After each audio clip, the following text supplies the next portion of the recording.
ചിലരൊക്കെ ഈ കാര്യം ഇപ്പോഴാണ് അറിയുന്നത്.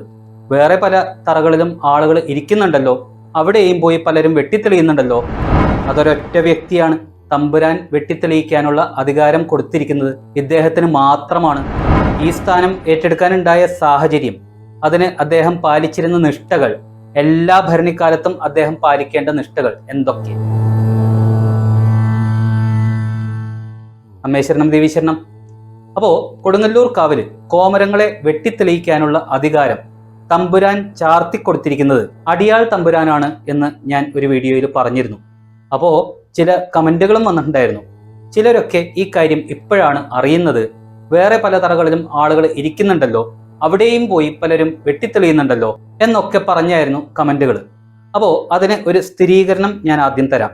കാരണം സാധിക്കുന്നവര് ആ ചിട്ടവട്ടങ്ങൾ അതേപടി ഫോളോ ചെയ്യട്ടെ.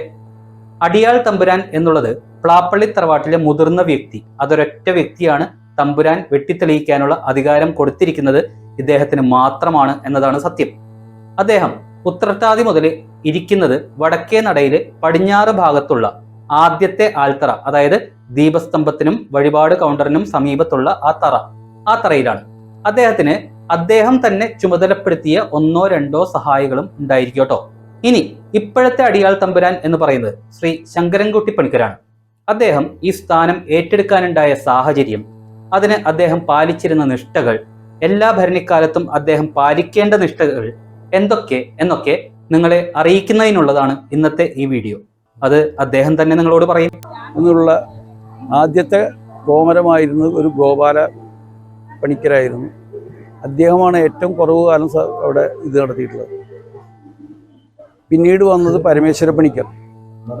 പരമേശ്വര പണിക്കരും അധികകാലം ഒന്നും ഉണ്ടായില്ല, എന്നാലും നല്ല ഭംഗിയായിട്ട് കാര്യങ്ങളൊക്കെ കൊണ്ടുവന്നിട്ടുണ്ടായിരുന്നു. പിന്നെ ഏറ്റവും അതിഗംഭീരമായ ഒരു ശക്തമായ പൂജാതിവിധി കർമ്മങ്ങളും എല്ലാം നടത്തി നല്ല രീതിയിലൊരു പ്രൗഢി ഗാംഭീര്യത്തോടെ അവിടെ അടിയാൾ തമ്പുരാൻ സ്ഥാനം വഹിച്ചു വന്നത് ശ്രീ സേതുമാധവ പണിക്കരാണ്.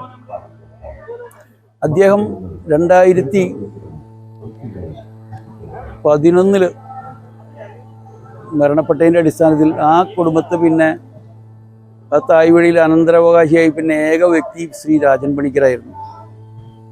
അദ്ദേഹത്തിന് അസുഖവും കാഴ്ചശക്തിയുടെ കുറവുമൊക്കെ കാരണം അത് കൊണ്ടുനടക്കാൻ പ്രാപ്തൻ അല്ലാതെ വന്നപ്പോഴാണ് എന്നിൽ ഈ സ്ഥാനം ചാർത്തപ്പെട്ടത്. അദ്ദേഹവും ശ്രീ ഗോതർമ്മരാജ വലിയ തമ്പുരാനും കൂടി ചേർന്ന് എന്നെ വിളിച്ചു വരുത്തിയിട്ട് ഈ കാര്യങ്ങളൊക്കെ പറഞ്ഞു. ഇത് വളരെ ശുദ്ധിയോടെയും വ്രതത്തോടെയും ചെയ്യേണ്ട ഒരു ഇതാണ്, താൻ ഏറ്റെടുക്കണം എന്ന് പറഞ്ഞതിൻ്റെ അടിസ്ഥാനത്തിൽ ഞാൻ വളരെയധികം പ്രാവശ്യം എനിക്ക് സാധിക്കില്ല എന്ന് തന്നെ പറഞ്ഞൊരു കാര്യമാണ്. എന്നാൽ കൂടെ എന്നോട് പറഞ്ഞത് സാധ്യമല്ല, താൻ ഉത്തമനായ ഒരു വ്യക്തിയാണെന്ന് എനിക്ക് തോന്നുന്നു എന്നാണ് ശ്രീ ഗോതർമ്മരാജ വലിയ തമ്പുരാൻ പറഞ്ഞത്. അതിൻ്റെ അടിസ്ഥാനത്തിൽ പിന്നെ നിർബന്ധിതനായിട്ട് എനിക്ക് ആ സ്ഥാനം തന്നു. അങ്ങനെ 2011 വടക്കേടത്ത് തറവാട്ടിൽ വെച്ച് എനിക്ക് അടിയാൾ തമ്പുരാൻ എന്ന സ്ഥാനം തന്നുകൊണ്ടും എന്നെ ആ സ്ഥാനത്ത് അവരോഹിച്ചു. പിന്നീട് 3-4 വർഷം പിടിച്ച് ഞാനൊരു നല്ല വെളിച്ചപ്പാടായി മാറാനായിട്ട്. കാരണം പെട്ടെന്ന് കയറുന്ന വെളിച്ചപ്പാടാൻ പറ്റില്ല. അവിടെ വന്നിരുന്ന് മാനസികമായിട്ട് അതിന് വ്രതമെടുത്തും ശുദ്ധി വന്നു, അതിൻ്റെ ചൈതന്യം ശരീരത്തിൽ വന്നു. അങ്ങനെ 2016 ഞാൻ വെട്ടിത്തെളിഞ്ഞ് പരിശുദ്ധിയോടുകൂടി വെട്ടിത്തെളിഞ്ഞൊരു വെളിച്ചപ്പാടായി 2018 പൂർണ്ണമായിട്ടുള്ള ഒരു വെളിച്ചപ്പാടായിട്ട് മാറിയത്. അനേകമായ മുറിവുകളേറ്റ് രക്തത്തിൽ കുളിച്ചാണ് ആ വെളിച്ചപ്പാട് വന്നത്. അന്ന് മുതൽ ഞാൻ ഇന്നേ വരയ്ക്കും ഏകദേശം ഒരു 400 ചില്യം പരം കോമരങ്ങളെ വെട്ടിത്തെളിയിച്ച ആ തറയിലിരുന്ന് വെളിച്ചപ്പാടൊക്കെയുണ്ട്.